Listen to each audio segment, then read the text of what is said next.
Welcome back to part two of this tutorial.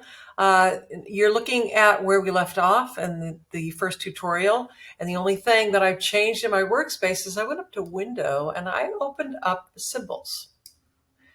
Now over here you can see that I used my type tool and I created some type here. I haven't converted it to outlines. It's just, I can click on it if I wanted to change it at all, change the copy. So it doesn't matter basically I kind of want it this size, but here's where it gets interesting, is you just hold down that block of text with the selection tool and you just drag it into symbols, and let's call it box of chocolates, and don't do anything else. Just this can stay the way it is and click OK. So what you've done is you just created a symbol. So how do we get that on the box? It's very easy. You just wake up this box. And now you can see, since we haven't expanded it, I'll move this over here, this exists as an effect in the properties panel. So if we just click on that, this window comes up and it says, I have this set for isometric top, which is all fine. But down here, we're going to go to map art. I'm going to click on that. And it's going to give me an option. It's going to identify every surface that is available in this 3D object that I created.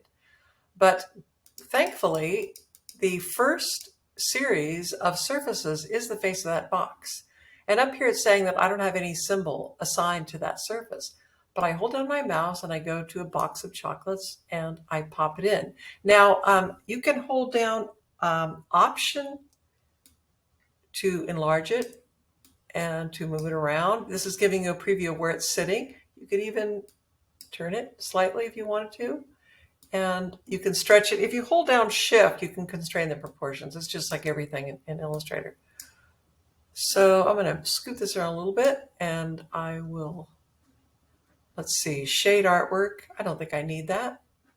I think I'm just going to click OK and OK. And there I have it. And it gets even more interesting, I think, is because while this is linked, this block of copy that you created is linked to this symbol, you could at any time go back in with your type tool. Let me say, oops, that's creating another block of type.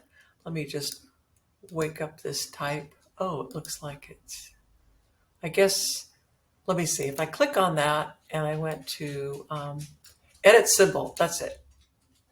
It will let me get back to that text box. So now I can say, I love chocolate. I may have to resize this. So now I go back to the top. You can say, I love chocolate. And then I believe that I can just simply update that. Let me see. Is it going to, oh, I have to save it, I think. Save it.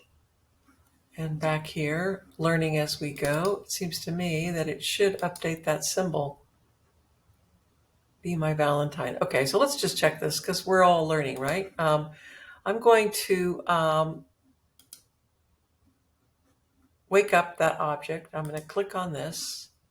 Ah, that's what it did. I just clicked on it and it updated. Okay, I love chocolate. So anyhow, this is just a basic tutorial because I've given you the shapes to do this, but what I really hope you do is make a connection with how these things get built and explore other designs and other ways to create your original designs and illustrations.